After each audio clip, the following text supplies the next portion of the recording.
This conference will now be recorded.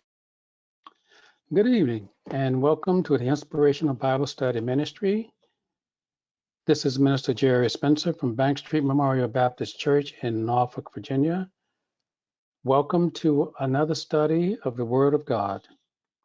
Today's study will be coming from Daniel chapter 3, verses 19 through 28. The title is Faith in the Fiery Furnace. Let us pray. Eternal God in heaven, we thank you for blessing us to be here this day to hear your words, to study your word, to learn and to mature in the Spirit. We ask and pray now, Father, that the Holy Spirit would take full control of this Bible study ministry. I pray this, Heavenly Father, in Jesus' holy name. Amen. Our background study comes from, again, the book of Daniel, chapter 3, verses 19 through 23. Faith in the fiery furnace. Our key verse comes from Daniel chapter 3, verse 28. And it says, Then Nebuchadnezzar, that's a tough word, said, Praise to the God of Shadrach, Meshach, and Abednego, who has sent his angel and rescued his servants. They trusted in him and defied the king's command and were willing to give up their lives rather than serve or worship any god except their own God. Again, brothers and sisters, our scripture reading and our title, Daniel chapter 3, verses 19 through 28, and our title, Faith in the Fiery Furnace. Our historical background says that the book of Daniel tells the life of the Jewish people living in captivity in Babylon. The similarities of Jews in African deportation and slavery are notable. The Jews were deported in different stages beginning in 605 BC. And we find that in Daniel chapter 1, verses 1 through 7. The scriptures also tell us that among those deported of the sons of Judah were Daniel, Hananiah, Mishael, and Azariah. Now, not unlike African slave owners, while in slavery in Babylon, Jews were stripped of their family name and given Babylonian names. The chief of the eunuchs in Babylon, that is, gave Daniel the name Belshazzar. To Hananiah, he named Shadrach. To Mishael, he named Meshach. And to Azariah, he named Abednego. Now, they were among the many talented young men of Judah that were selected for their fitness for service to the Babylonian kings, according to Daniel chapter 1, verses 3 and 4. Just as there were selected African male slaves. Afterwards, more Jews were taken captive in 597 BC, and finally in 586 BC, according to 2 Kings chapter 25, Jerusalem was razed to the ground, the temple destroyed, and those remaining were taken into captivity. Now, our study today, however, has to do with Daniel's faith, or the faith of his three friends, which reflects the theology of the book of Daniel and his many prayers. This book has to do with how God's people were to live during a time when they were under Babylonian or Gentile rule. It was designed to teach how the entire period of Gentile rule from Daniel's day to the second coming of the Messiah who will set up his kingdom. The stubbornness of God's people had extended from their exodus from Egypt to many who still reject Jesus as the Messiah today. But God's promises, brothers and sisters, are sure. He will not abandon his people. Israel will always be God's chosen people. The concluding words spoken in our study last week says that our God and Creator cannot be compared to anything or anyone.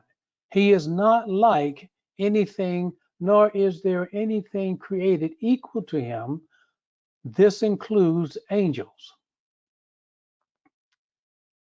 Now, it goes on to say that he is above all that has been created, and without him, nothing exists. And this is absolutely true, brothers and sisters. That the God spoken of is also the Christ of the Bible is proven throughout the scriptures. Paul tells us that in Christ Jesus, all things were created, things in heaven and on earth, visible and invisible, whether thrones or powers or rulers or authorities, all things have been created through him and for him, according to Colossians chapter 1, verse 16. Christ is the visible image, brothers and sisters, of the invisible God. The Holy Trinity has no equal. No one can be likened to him. What Colossians 1:16 tells us is that Christ Jesus has measured the waters in the hollow of his hand, with the breadth of his hand marked off the heavens, and calculated the dust of the earth in a measure. The second person of the divine Trinity, brothers and sisters, has weighed the mountains in scales and the hills in a balance. All souls are his, according to Ezekiel chapter 18, verse 4. And just as John 1:1 writes that in the beginning was the Word, and the Word was with God, and the Word was God, the Word, who is Christ Jesus, will also be the one who will create new heavens and a new earth, according to Isaiah chapter 65, verse 17, and Revelation chapter 21, verse 1. And this is important, brothers and sisters. This is important. He goes on to say in Isaiah chapter 65, verse 17, that the former, that is the former world, the former universe, the heavens, shall not be remembered nor come to mind. We will see in our study today the Creator's rule over the physical world. We read of this in Mark chapter 4, verse 39. In the obedience of nature itself, when Jesus arose, rebuked the wind, and said to the sea, "Peace, be still."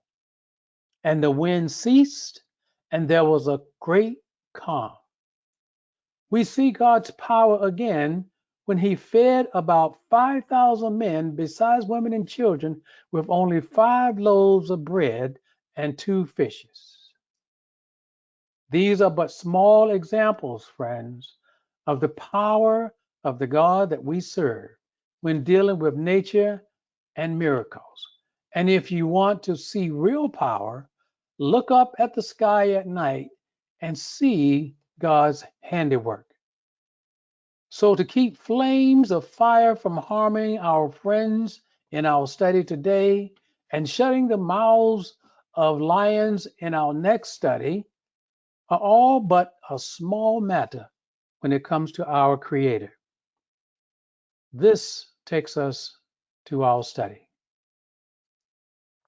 In Daniel chapter 3, verses 19 through 21, it reads, "Then Nebuchadnezzar was full of fury, and the expression on his face changed toward Shadrach, Meshach, and Abednego. He spoke and commanded that they heat the furnace 7 times more than it was usually heated. And he commanded certain mighty men of valor who were in his army to bind Shadrach, Meshach, and Abednego and cast them into the burning fiery furnace. Then these men were bound in their coats, their trousers, their turbans, and their garments, and were cast into the midst of the burning fiery furnace." Now, brothers and sisters, To bow to the image was the same as bowing to an idol. This was one of the reasons Judah had went into captivity. These three Jews refused to bow to another idol. Faith, brothers and sisters, has been the theme of our subject for the past 2 months. And what better example of faith than that of Daniel's three friends? Oftentimes, our faith seems to get us in trouble. The more we exercise it, the more it attracts opposition. Shadrach, Meshach, and Abednego's faith and confession was what caused the king to become so angry with them. King Nebuchadnezzar had made an image of gold whose height was 60 cubits and whose width 6 cubits. This isn't unusual. We see statues all around us every day. But this statue was to be treated differently. There was a command given the people in Babylon that at the time you hear the sound of the horn, the flute, the harp, the lyre, and the psaltery, in symphony with all kinds of music, you shall bow down and worship the gold image that King Nebuchadnezzar has set up. Now, it goes on to say, whoever does not fall down and worship shall be cast immediately into the midst of a burning fiery furnace. Now that's an incentive for anyone to bow down, friends. Given the alternative, the people probably made the decision to bow down. But Shadrach, Meshach, and Abednego refused to bow down. They knew what the decree had said, friends. They knew it. They made a decision. And when brought before the king for their refusal, they answered and said this: O Nebuchadnezzar, we have no need to answer you in this matter. We read in Daniel that it was because of envy that these men were set up by their adversaries. They knew that Shadrach, Meshach, and Abednego would not bow down to the king's image. They knew this. Though given a chance to have their lives spared, they refused and said this instead: if this is the case, our God whom we serve is able to deliver us from the burning fiery furnace, and he will deliver us from your hand, O king. Now that's faith and commitment there, brothers and sisters. They went on to say this: but if not, let it be known to you, O king, that we do not serve your gods, nor will we worship the gold image which you have set up. Resolute faith, brothers and sisters. Their words were what made the king so angry. Though in captivity, the Jews continued to worship their God, though it may have been done in secret. But even if God would not deliver these men from the flames, they were willing to give their lives rather than bow down to some image made by man. Their allegiance was to the God of heaven and earth and to the God of Israel only. True believers today, brothers and sisters, cannot compare the trials we face today to the trials men of God faced in the Old Testament and many of our first century New Testament believers in Christ Jesus. During the 7-year tribulation period, which is to come upon this earth at the end of the age, history will once again repeat itself. People living during this time will experience similar events. John writes of this in Revelation chapter 13, verses 14 and 15, speaking of the second beast, which is the false prophet, saying this: and he deceives those who dwell on the earth by those signs which he was granted to do in the sight of the beast, which is the Antichrist, telling those who dwell on the earth to make an image to the beast, who was wounded by the sword and lived. He was granted power to give breath to the image of the beast, that the image of the beast should both speak and cause as many as would not worship the image of the beast to be killed. In verses 22 and 23 of Daniel chapter 3, it says, therefore, because the king's command was urgent and the furnace exceedingly hot, the flame of the fire killed those men who took Shadrach, Meshach, and Abednego. And these three men, Shadrach, Meshach, and Abednego, fell down bound into the midst of the burning furnace. The king had previously expressed his quick temper, and intolerance when he had put out an order to kill all the wise men because they could not interpret his dream. Once again, brothers and sisters, the king's hot anger is on display as he attempts to punish the Jews to the point of burning their ashes.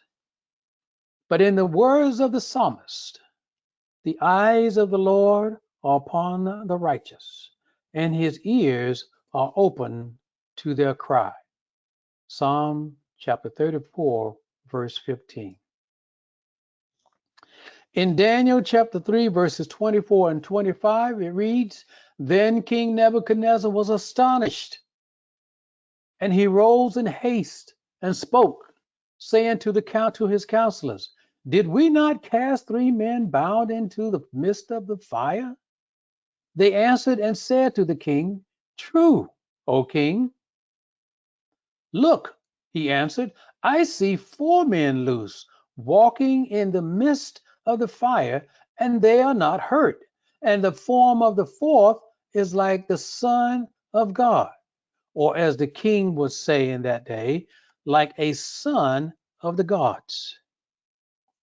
Now, during Nebuchadnezzar's reign, Aramaic had become, this is the language, had become the everyday language in Mesopotamia or Babylon, being assured that if the flames were hot enough to kill the men who had bound the three Jews, surely the fire would no doubt incinerate our friends.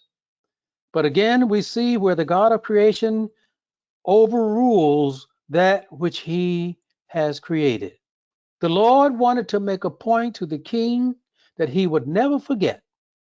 Just as the Lord shut the mouths of the lions to keep them from harming Daniel, and that's in our next study, the Lord will easily keep the flames from touching the three Jews. Apparently, the king must have looked through a window or something similar to a window and saw in the flames four men walking around. This was what caused him to run in amazement and ask his counselors a question. Did we not cast three men bound into the midst of the fire? It is not likely, brothers and sisters, that the fourth man was the pre-incarnate Christ. This would lead us to question what Nebuchadnezzar did to merit this unique vision. A more likely individual would have been that of an angel sent by God to protect the Jews. We are told in the scriptures that the angel Michael is the great prince who stands watch over the people of God, according to Daniel chapter 12, verse 1.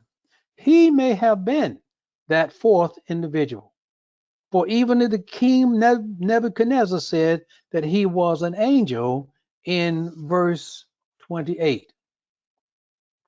Now, in Daniel chapter 3, verses 26 and 27, it reads, Nebuchadnezzar then approached the opening of the blazing furnace and shouted, Shadrach, Meshach, and Abednego, servants of the Most High God, come out, come here.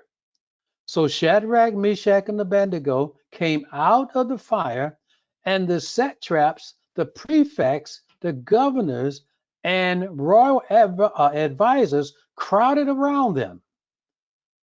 They saw that the fire had not harmed their bodies, nor was a hair on their heads singed. Their robes were not scorched, and there was no smell of fire on them.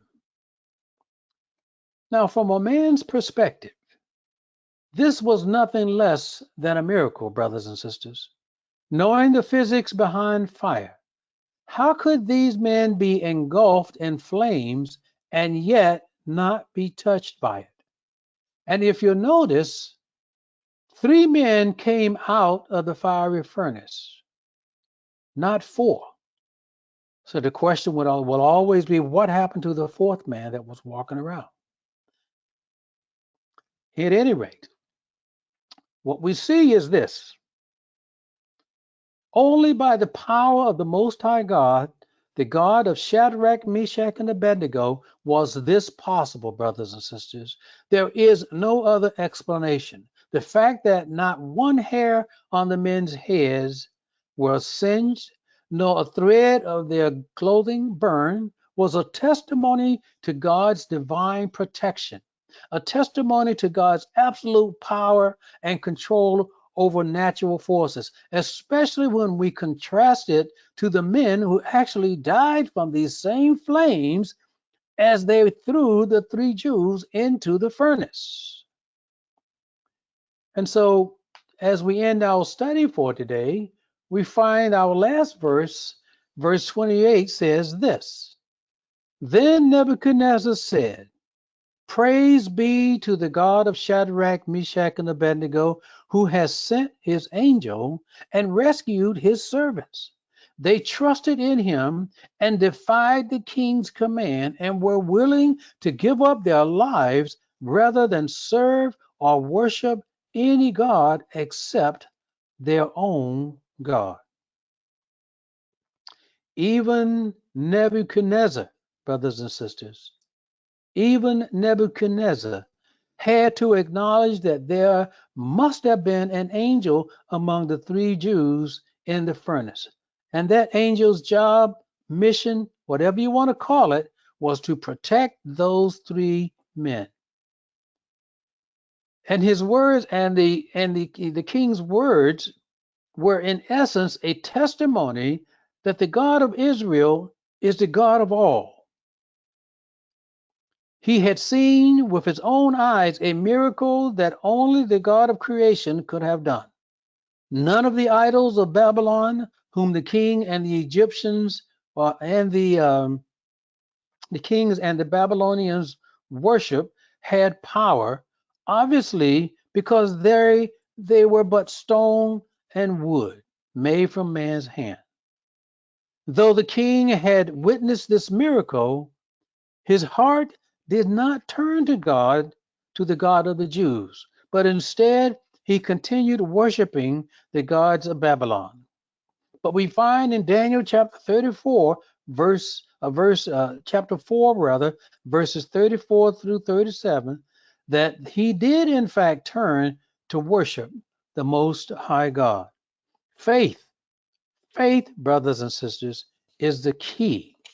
Faith is the key to loving and remaining steadfast in the Lord. Our study of Hebrews chapter 11 demonstrated that this faith was among Old Testament saints.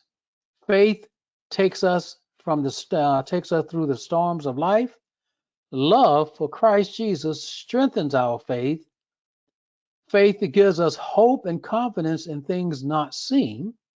Faith says, no matter what the situation, I will never renounce my faith, my belief in Christ Jesus, nor will I turn back to the world.